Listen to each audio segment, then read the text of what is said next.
বাংলাদেশ নারী ফুটবল দল তারা পরপর দুইবার সাফ এশিয়া কাপের ফাইনালে উঠেছে এবং চ্যাম্পিয়ন হয়েছে। এবারও তারা সাফের ফাইনালে উঠেছে। তৃতীয় চ্যাম্পিয়নের সামনে তারা টানা তৃতীয় চ্যাম্পিয়ন হওয়ার সুযোগ রয়েছে তাদের।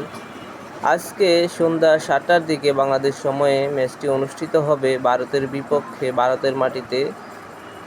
বাংলাদেশ এবারও সাফের ফাইনালে উঠেছে। আপনারা হয়তো বা অনেকে দেখেছেন, অন্য যে কোনো বারের থেকে বাংলাদেশকে এবার দুর্বল মনে হচ্ছে, যদিও বাংলাদেশ ফাইনালে উঠেছে। কারণ নেপালের সাথে যেই ম্যাচটা হয়েছে, বাংলাদেশের খেলার থেকে নেপালের খেলা অনেক সুন্দর ছিল, ভালো ছিল এবং ভারতের সাথেও তারা 3-0 গোলে হেরেছে।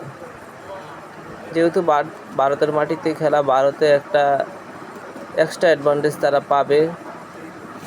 বাংলাদেশের মেয়েদের আসলে এখন অ্যাটাকিং খেলতে হবে। যাই হোক, আপনারা কি মনে করেন, বাংলাদেশ তৃতীয় চ্যাম্পিয়ন হবে নাকি এখানেই থামবে?